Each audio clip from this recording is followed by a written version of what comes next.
대체 좋은 운명, 나쁜 운명이란 무엇일까요? 운명에는 변수가 있다는 말씀을 드렸죠. 처음에는 부잣집에서 태어났지만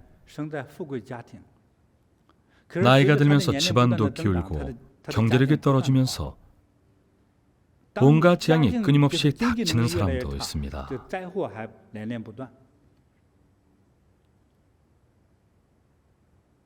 마카오에 카지노 게임을 정말 잘하는 도박왕이 있었습니다. 실명을 말하진 않겠습니다.만 스탠리오는 아닙니다. 스탠리오는 순수하게 머리를 썼지만 그 사람은 카지노나 마작을 할 때 도박머리를 썼습니다. 분야마다 실력자는 따로 있는 법이죠. 몇 년 전 홍콩에 정착했는데 집 한 칸조차 없이 살고 있습니다. 도박왕으로 이름을 날리던 때는 하루에 얼마를 벌었을까요? 손님이 많고 운이 좋으면 하루에 1억 원을 넘게 벌어들였습니다. 하루에 말이죠. 하루 1억 여원은 당시 홍콩 사람들에게 얼마쯤 됐을까요? 전 재산이 1억 원조차 안 되는 사람들이 많았습니다. 그걸 하루에 벌어들였죠.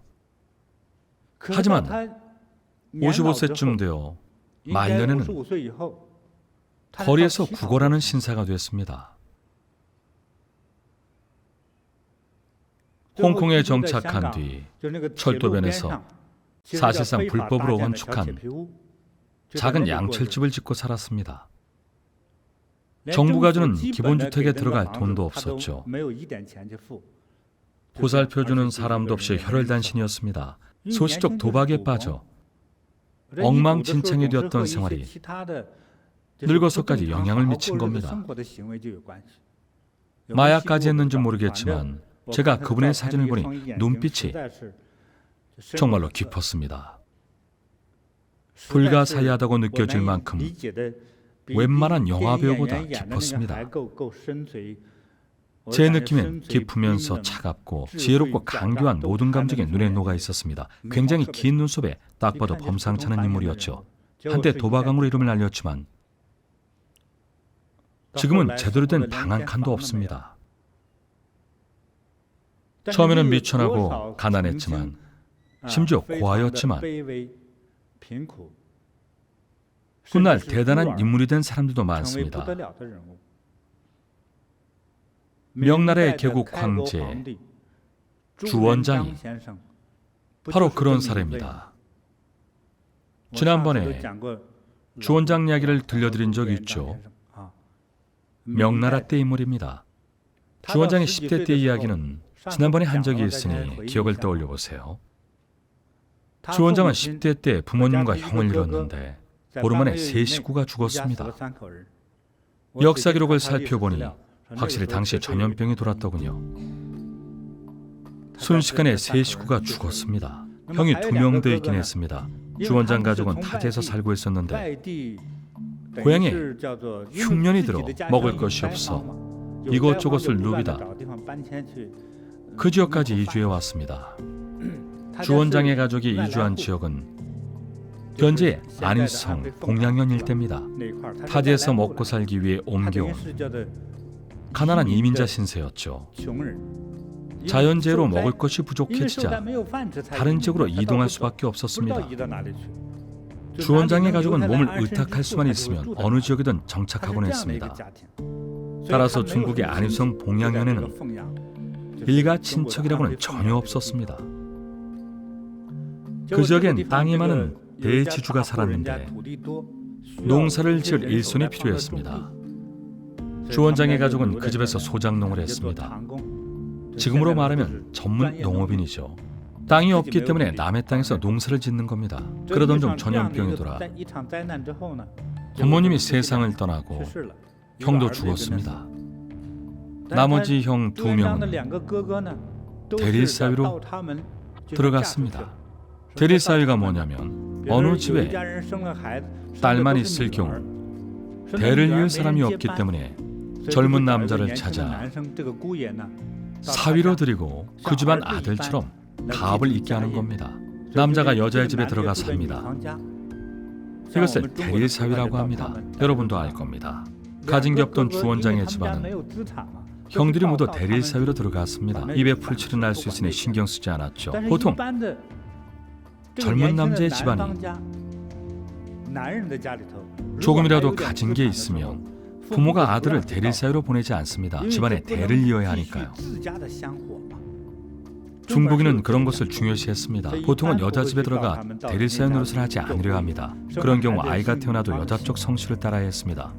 대릴 사위는 그런 식이었습니다. 형들이 있지만 모두 대릴 사위였습니다. 순식간에 많은 가족을 이룬 주원장의 그때 나이가 겨우 15, 16세였습니다. 가족들이 죽고 상황이 그렇다 보니 거의 고아나 다름이 없었죠. 주원장 이야기를 더 듣고 싶으신가요? 온라인 시청자들도 괜찮으세요? 별로라고 생각되면 화제를 바꾸겠습니다. 들어보면 재미있는 이야기입니다. 그러면 이야기를 좀 더 이어가도록 하겠습니다. 주원장과 조강윤 두 황제에게 일어났던 이야기들을 가만히 곱씹다 보면 이런 생각이 들 겁니다. 인간의 운명은 하늘이 정한 것이 아닐까? 각자 그 답에 대해 생각해 봅시다. 명나라를 세운 개국 황제 주원장. 그는 가난한 소장농의 아들로 태어나 절망스러운 어린 시절을 보냈습니다. 하지만 수많은 고난과 역경을 이겨내고 결국 명나라의 황제가 되어 천자의 자리에 앉습니다. 그는 정해진 운명을 개척한 것일까요? 아니면 황제가 되는 것이 원래의 운명이었을까요? 주원장이 자란 환경을 살펴보면 중국 안희성 동양현에 살았을 때 글공부도 하지 않았습니다. 부모와 마찬가지로 남의 집에 품을 팔며 생계를 이었죠. 땅에 있는 주인은 지주라고 불렸습니다. 선조들이 열심히 일해 번 돈으로 산 땅에 농사를 지어야 했는데 본인은 바쁘니 다른 사람을 불러 월급이나 식량을 주고 노동력을 교환하는 아주 합리적인 방식이었습니다. 주원장은 어릴 적 지주의 집에서 소몰이를 했습니다. 그렇게 힘든 일은 아니었습니다. 소들을 산비탈로 몰고 가 풀을 뜯게 하고 계곡에 발을 헛디뎌 죽거나 도망가지 않도록 감시만 하면 되는 일이었습니다. 주원장이 어릴 적 저질렀던 못된 짓 얘기를 좀 해볼까요? 어릴 적 그는 나이답지 않게 큰 꿈을 가진 철부지였습니다. 왜 철부지라고 할까요? 아이들은 집이 잘 살고 못 살고 그렇다나 함께 어울리면 다 친구이지 않습니까? 주원장은 친구들에게 곧잘 이렇게 얘기했습니다. 형님 말에 잘 따르면 나중에 너에게 장군 자리를 주겠다. 조금 예쁘장한 여자에게는 나한테 잘하거라. 나한테 너희 집 만두를 가져다 주면 널 황으로 봉하겠다. 늘 이렇게 생활했습니다. 보통 아이들이 어울려 놀 때는 이런 허풍은 안 하지 않습니까? 기껏해야 자신이 무림의 고수라고 하지 왕이니 황제니 황으로 봉하겠다는 말은 잘 안 하죠. 하루는 그의 허풍을 좋아하던 동네 아이들이 물었습니다. 당시 주원장의 아명은 중팔이였죠. 중팔이 형, 형 말을 잘 들으면 뭐 좋은 거라도 줄 거예요? 형은 황제라면서요. 어릴 적 주중팔이라 불린 주원장은 눈에 보이는 무언가를 확실히 보여주겠다고 생각했습니다. 하지만 아무것도 없었죠. 그러다 어느 순간 머리가 반짝하더니 고기를 먹여주겠다고 말했습니다. 무슨 고기인데요? 소고기. 주중팔이 지주의 소를 몰지 않았습니까? 가난한 집 아이들은 소고기를 준다는 말에 흥분했습니다. 그럼 앞으로 형님을 따르겠습니다. 뭐든 명령만 내리세요. 저와 무릎을 꿇고 절을 하며 나를 황제 폐하라고 부르면 당장 소를 잡아다 주겠다. 고기를 먹을 수만 있다면 절이건 뭐건 모든 잘 기세였습니다. 다들 주중팔을 황제라며 지켜 세웠죠. 약속한 대로 모두가 절을 했으니 어쩌겠습니까? 소를 잡을 수밖에요. 소를 죽이면 어떤 일이 벌어질지는 일단 잡고 나서 생각하기로 했습니다. 주중팔은 정말로 소를 잡고 나서 잠시 당황했지만 어쨌든 고기를 익혀다가 똘마니들과 배불리 먹었습니다. 지주에게 어떻게 해명을 해야 할까요? 소 한 마리가 통째로 없어졌는데요. 주중팔은 굉장한 개구장이었습니다. 어차피 속꼬리는 먹을 수 없으니 남겨뒀다가 산깨슬개 바위 틈에 꽂아두었습니다. 지주가 찾아와서 물었습니다. 내 소는 어디에 있느냐? 산으로 도망갔습니다. 여기 바위에 남은 꼬리를 보세요. 꼬마라서 그런지 오히려 당당했습니다. 지주가 꼬리를 빼내어 살펴보니 칼로 베어져 있었습니다. 어디서 헛소리를 하는 게냐? 여기 피도 묻어 있고 소고기를 끓인 냄비까지 있지 않느냐? 지주가 불같이 화를 내며 말했습니다. 장난이 지나치구나. 너 때문에 손해가 막심하다. 맡겨둔 소를 잡아먹는 것도 모자라 거짓말까지 하다니. 한 번만 더 이러면 정말로 훔신 두들겨 맞을 줄 알아라. 목동을 바꿔야겠다. 그런데 지주가 목동을 바꾸기도 전에 주중팔의 부모님이 돌아가시고 말았습니다. 주중팔이 콜리게 시절 저지른 짓을 보세요. 너무나 기상천외한 생각에 엉뚱한 발상이 아닐 수 없습니다. 참 재밌죠. 그 후 많은 일들이 기다리고 있었습니다. 부모님이 돌아가시고 큰 어려움이 닥쳤습니다. 대릴사위 하던 형도 달려왔고 장례도 치러야 했습니다. 하지만 떠들이 유민이었던 탓에 자신들의 땅이 없었기 때문에 부모님과 형이 돌아가셔도 묻어드릴 땅이 없었습니다. 하는 수 없이 부모님이 소자기를 하던 지주의 집으로 가서 부탁을 했죠. 이 집에서 오래 일하신 부모님이 이리 돌아가셨으니 묻어드릴 빈 땅을 내어주시면 안 되겠습니까? 부탁을 들은 지주가 말했습니다. 내 소를 잡아먹은 것도 모자라 이제는 땅도 내놓으라고? 정말 양심도 없는 녀석이로구나. 못 준다. 부모님이 돌아가시니 주중팔도 굉장히 슬펐을 겁니다. 하늘도 함께 눈물을 흘릴 정도였을 겁니다. 옆집에 유시성을 가진 아저씨가 살고 있었는데 땅을 조금 갖고 있었습니다. 땅을 가졌다고 다 지주는 아니고 현지 주민들은 자기 땅에 조금씩 있었습니다. 그가 주중팔에게 말했습니다. 얘야, 우리 집 산비탈에 빈 땅이 하나 있단다. 어차피 농사도 짓지 않는 땅이니 부모님을 그곳에 묻어드리려무나. 고마운 눈물이 날 지경이었습니다. 그 이웃의 이름은 유계조였는데 가족 3명의 관을 짤 돈도 주었습니다. 가족이 3명이나 죽었으니까요. 관을 짤 돈도 주고 시신을 묻을 땅도 한 뼘 내어주었죠. 사나흘쯤 되는 날 주중팔은 고향 친구들에게 부탁해 부모님의 관을 들것에 실어 메고 갔습니다. 그 집에서 내어준 산비탈에 도착해 한창 구덩이를 파고 있는데 하늘이 우르릉 쾅쾅 하더니 갑자기 세찬비가 억수로 쏟아지기 시작했습니다. 관을 메고 있던 사람들도 빗소리에 놀라 황급히 몸을 피했습니다. 비가 쏟아지니 일단 몸부터 피했습니다. 잠시 후 비바람이 그치고 해가 떴습니다. 계속 작업을 하러 산비탈로 돌아가니 그 자리에 둔 관은 온데간데 없고 볼록한 봉분이 솟아 있었습니다. 어떻게 된 일일까요? 세찬 비가 내리자 가벼운 산사태가 일어났습니다. 묽은 토사와 토성류가 쏟아졌죠. 그런데 마침 쓸려온 토사가 관 3개가 있는 곳을 덮어서 그대로 다 묻어버렸습니다. 하늘이 묻어준 것이죠. 정말 기적 같은 일 아닙니까? 생각할수록 흥미로운 일화입니다. 이 일화는 주원장 본인이 과거의 기억을 떠올리며 직접 쓴 것입니다. 명나라 역사에 기록되어 있습니다.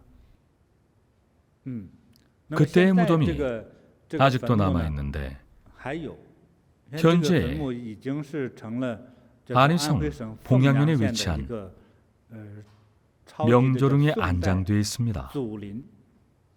훗날 주원장이 황제가 되었기 때문에 황제의 명으로 만들어진 정원인 황가 원림에 안장됐습니다. 지금은 많은 사람들이 찾는 유명 관광지입니다. 풍수적으로 아주 훌륭한 곳이죠. 좋은 운명과 나쁜 운명은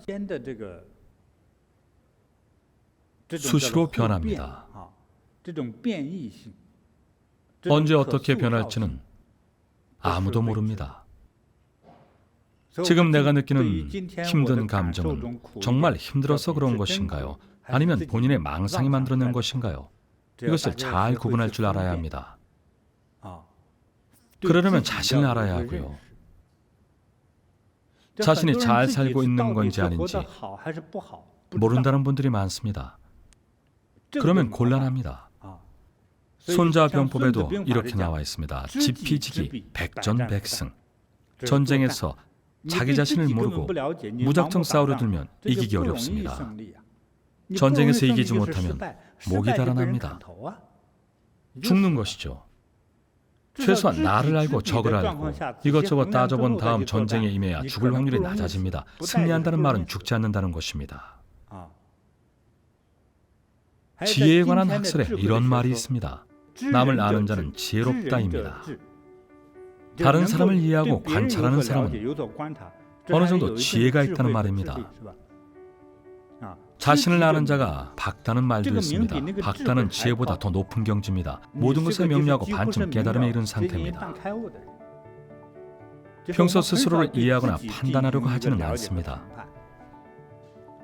지금 우리가 얘기하는 좋은 운명과 나쁜 운명은 온라인으로 시청하시는 분들도 스스로 생각해봐야 하는 문제입니다. 한번 깊이 생각해 보시기 바랍니다. 최소한 지금 자신의 모습을 볼 때 좋은 운명일까요? 나쁜 운명일까요? 다시 한번 잘 생각해 보면 삶이 더 좋게 느껴지거나 알맞게 느껴지거나 뭔가를 이루기가 더 쉬워질 수 있습니다.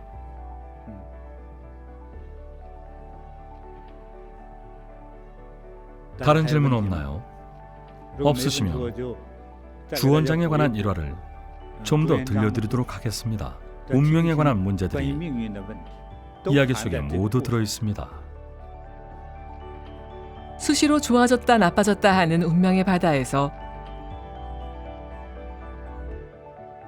우리는 어떤 자세로 우리의 운명을 마주해야 할까요?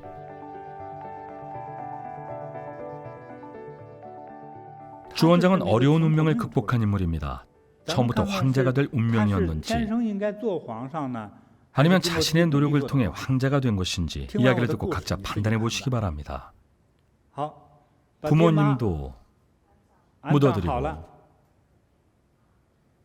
장례를 치르러 온 형들도 베레사유로 있던 집으로 돌아갔습니다. 형들은 가정을 지키러 돌아갔지만 이제 겨우 15살인 주중팔은 부모님을 잃고 갈 곳이 없었습니다.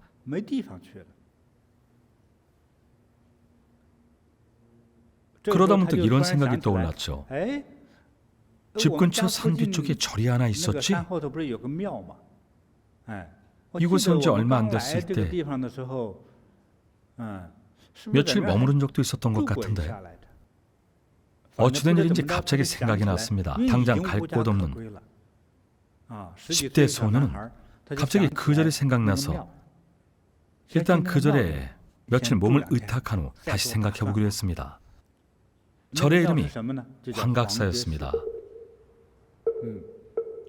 절에 가서 이름을 말하고 아버지의 이름을 말하며 돌아가셨다고 하니 주지스님이 말씀하셨습니다. 이곳에 머물러도 괜찮네. 옛날 자네가 어렸을 적 부친께서 이름을 올리셨다네. 우리는 자네를 출가시켰으면 했지만 부모님이 서운해하셔서 나중에 다시 생각해보기로 했다네. 이제 부모님도 돌아가시고 자네가 직접 왔으니 얼마든지 머물러도 괜찮다네. 이것도 인연이니 수행하게나. 마침 오늘 다시 찾아온 곳을 보니 와서 편안히 머무르게. 그렇게 황각사에 머물며 수행을 하기로 했습니다. 그곳에서 많은 것을 배웠습니다. 먼저 불법을 배웠습니다. 기록이 남아있지 않아 참선 같은 것도 배웠는지는 모르겠습니다. 그래도 한 가지는 명확합니다. 책을 읽을 줄 알게 되었다는 거죠. 예전에는 소를 치던 목동이었지 않습니까? 환각세에 오기 전까지는 글을 몰랐습니다. 아마 부모님도 글을 모르셨을 겁니다. 하지만 환각세에 온 이상 글을 배워야 했죠. 경전도 배우고 이치를 깨닫기 위해 스승님을 모시고 배워야 했으니까요. 조정팔은 글을 깨치고 경전을 읽으며 지식을 쌓아갔습니다. 원래부터 머리가 똑똑했는데 불법의 자비와 도리를 배우고 경전을 익히며 점점 더 성장했습니다. 그러다 큰 흉년이 찾아왔습니다. 가뭄과 수해와 전염병이 돌아 사람들이 가난에 시달리고 사회가 불안하고 혼란스러워졌습니다. 동요가 많은 시기였죠. 여기에 또 하나 기억해야 할 점은 당시가 원나라 말기였다는 사실입니다.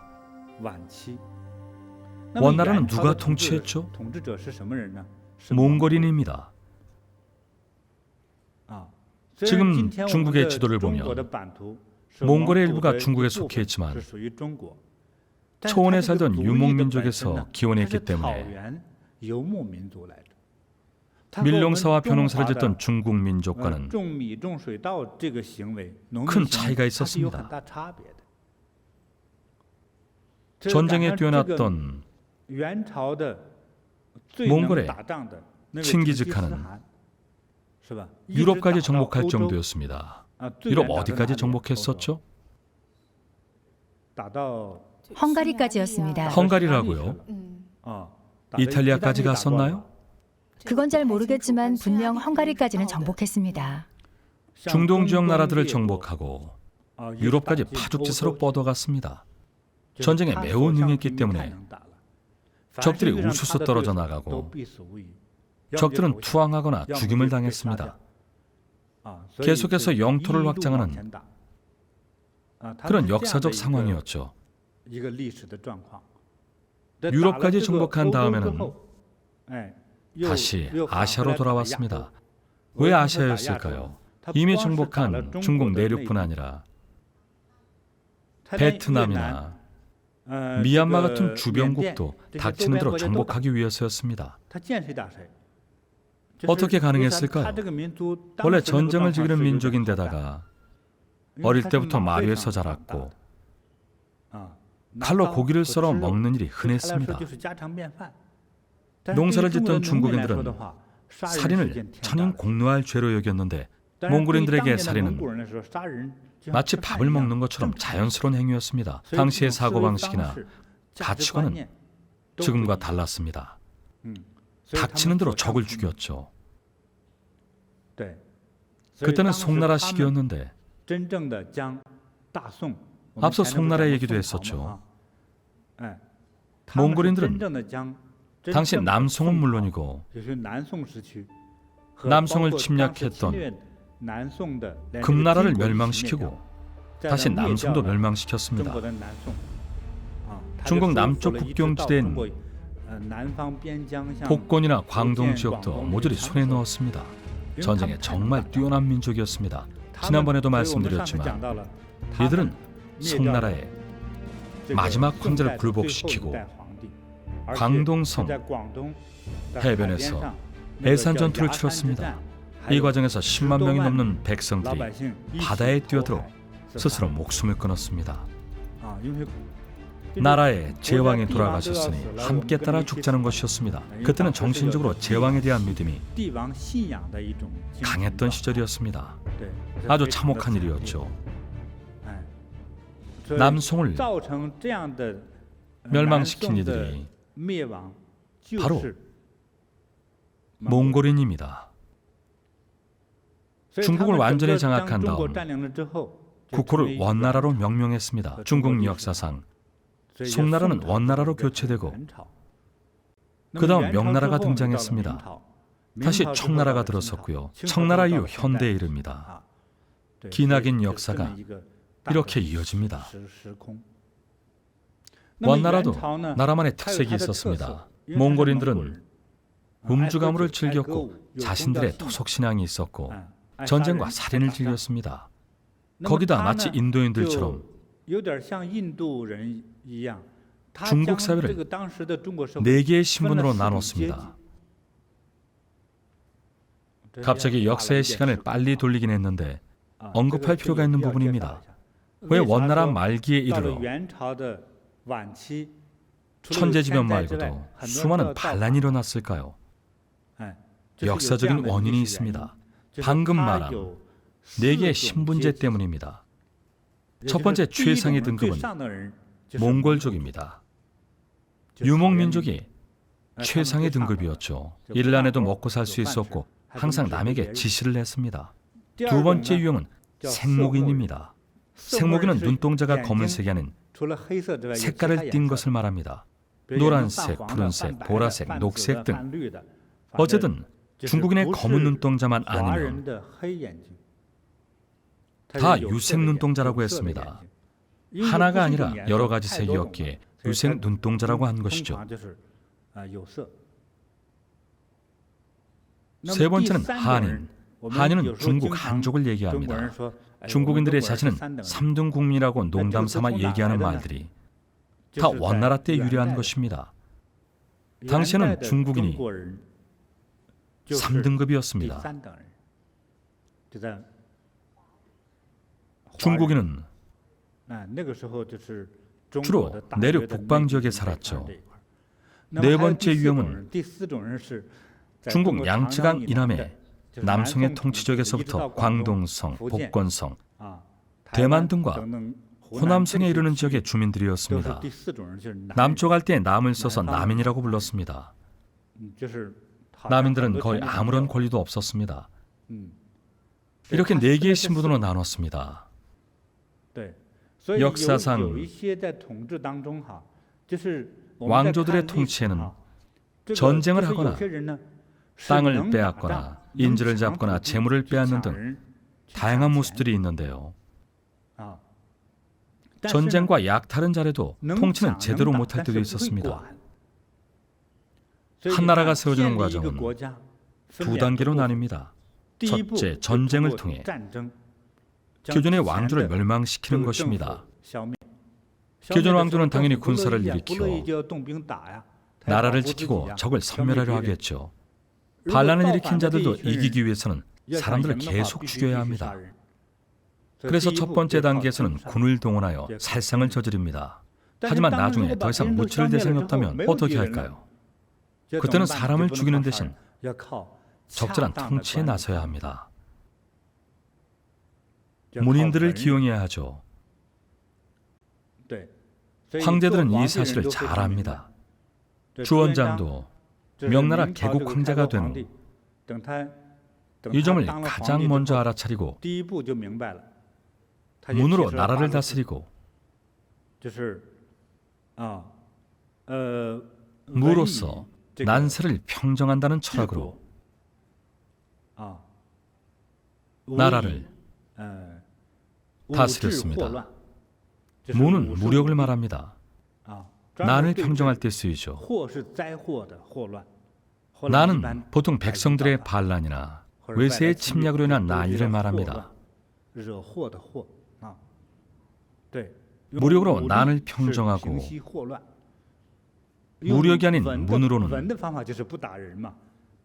백성들이 편안하고 안정된 삶을 살 수 있도록 다스렸습니다. 주원장이 환각사로 출가해 승려가 되어 수행하던 시기 민간에서는 백령교, 미륵교 같은 조직들이 여기저기서 반란을 일으켰습니다.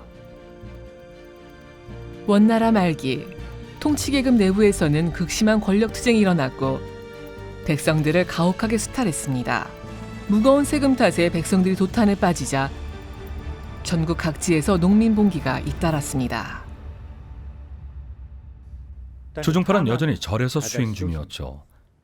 2-3년쯤 되니 절의 승려가 급격히 불어났습니다. 흉년이라 입은 많아졌는데 절의 공약물은 턱없이 부족했습니다. 결국 주지 스님이 말했습니다. 젊은 스님들은 행각승이 되어 밖으로 나가 탁발을 하셨으면 합니다. 절에서도 더 이상은 여력이 안 됩니다. 당시 주중팔도 젊었기에 행각승이 되기로 했습니다. 그가 탁발을 가장 많이 다닌 곳은 안희성 호주연이었습니다. 여기가 어떤 곳이냐면 봉양현에서 그리 멀지 않고 그곳엔 농민 반란군이 많았습니다. 원나라 조정에 반기를 든 세력들이었죠. 주원장이 몇 년간 행각승을 하며 떠들던 경험은 그에게 큰 도움이 되었을 겁니다. 아예 이 부분도 설명하겠습니다. 행각승은 길거리 홍보 마케팅과 비슷합니다. 얼마나 어렵겠습니까? 길거리 또는 집으로 방문하며 물건을 파는 것이 쉬울까요? 큰 소리로 말씀해 주세요. 어렵죠. 멀쩡한 장정에 밥을 시주받기는 참으로 어려운 일입니다.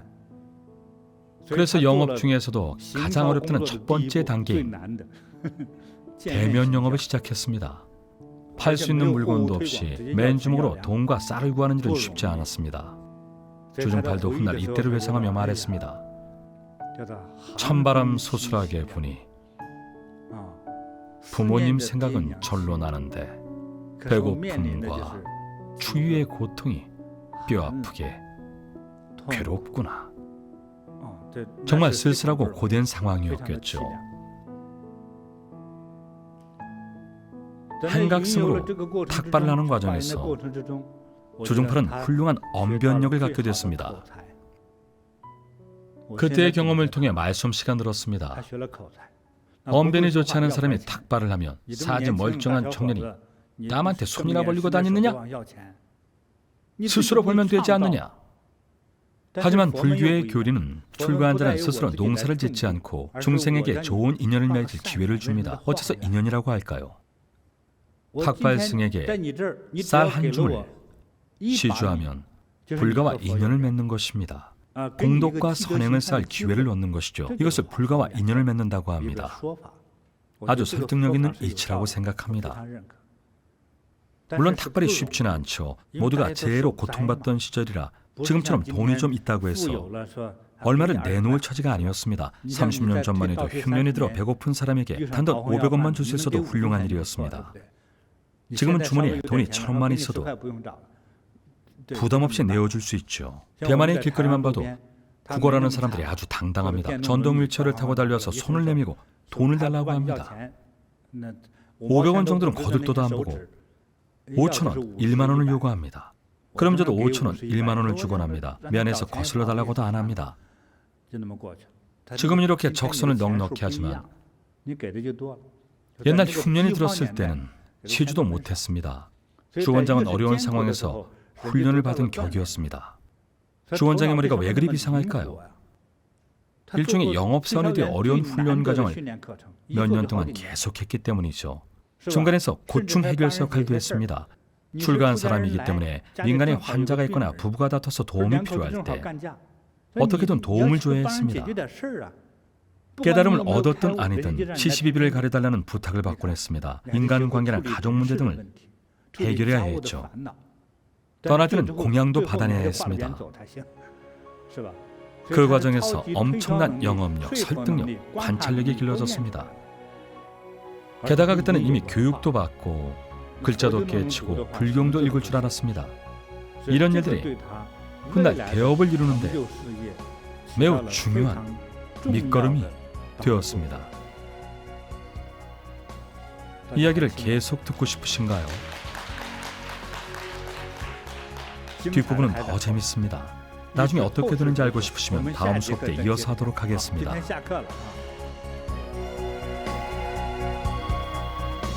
15세의 부모를 잃고 출가승이 된 주중팔은 원나라 말 각지에서 농민봉기가 일어나던 시기에 행각승이 되어 세상을 떠돕니다. 과연 주중팔에게는 어떤 일들이 기다리고 있을까요?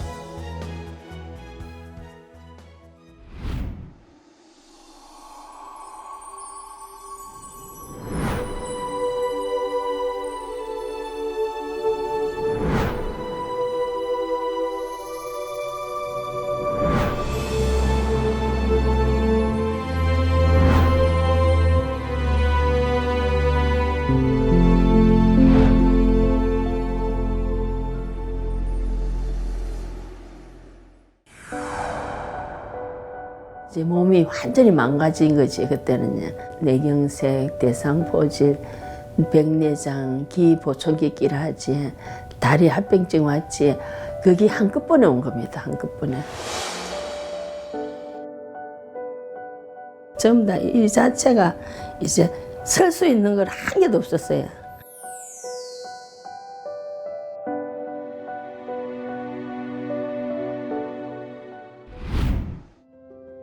원래 저는 이제 아주 어릴 때 태어날 때부터 배가 한 75%에서 80%가 없습니다. 그래서 저는 국제시장에 살면서 남포동 가면 얼마나 걸어가면은 한 15분 정도 걸리거든요.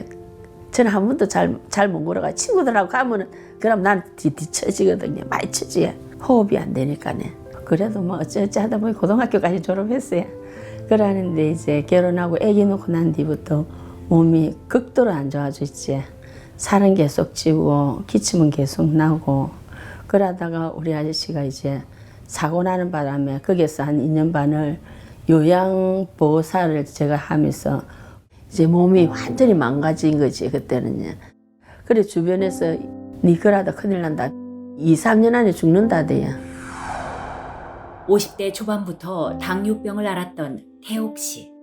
남편을 간호하는 동안 자신의 몸을 챙길 여력이 없었는데요. 어깨가 이제 최고 먼저 왔지. 너무 아팠습니다. 이제 사진을 찍으니까네 뼈가 자라갖고 인대를 눌려버렸어요.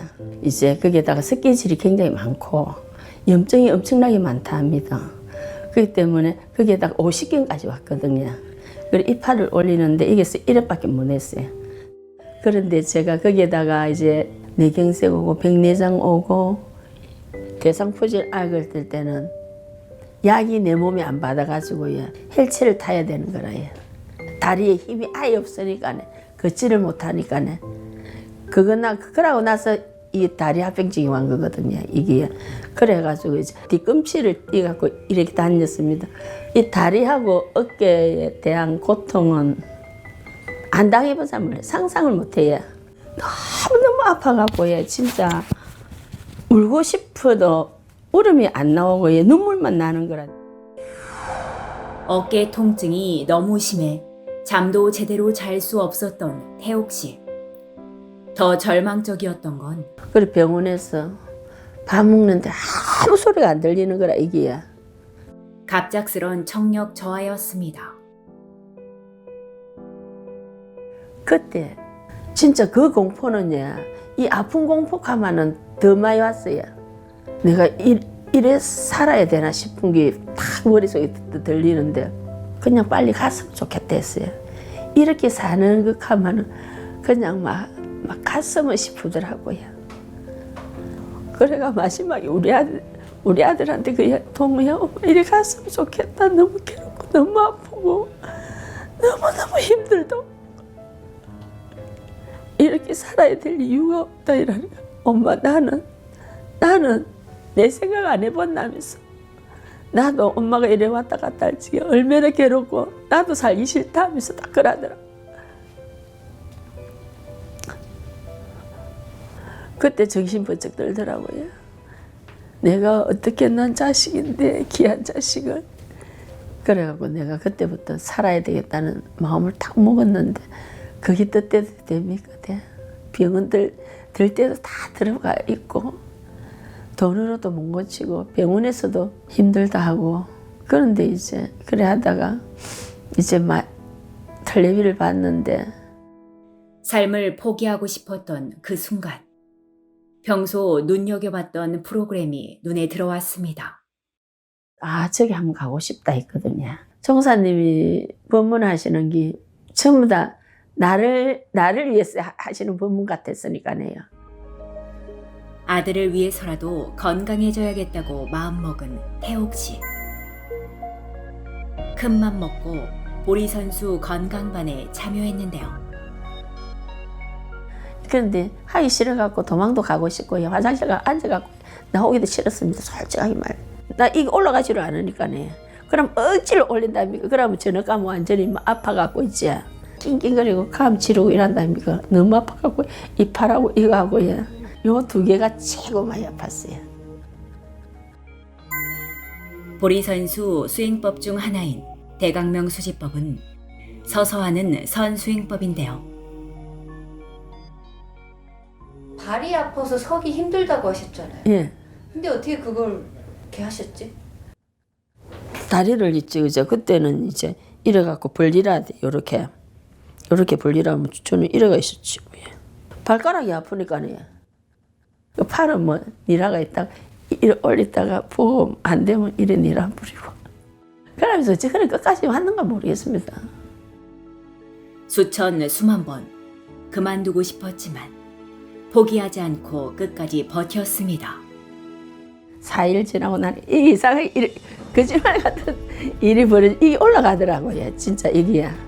6일째 최고 많이 좋아졌어요. 다리도 그럼 이상하다 싶어도 뭐 하고 오후 되니까 나도 모르게 이 바로 걸으시더라고요. 직접 겪고도 믿기지 않을 만큼 신기했던 변화. 그 다음에는 이게 이제 말소리가 들리기 시작하더라고요.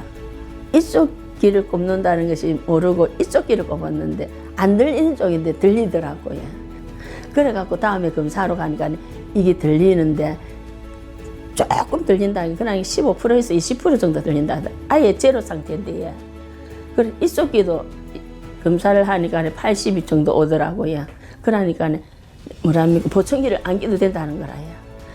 다리도 이제 다 났었고요. 백내장 수술 안 해도 된다 하더라고요. 그래서 내가 와 눈이 갑자기 이리 좋아집니까? 이야기 좀 해주세요 이러니까 못 먹느냐.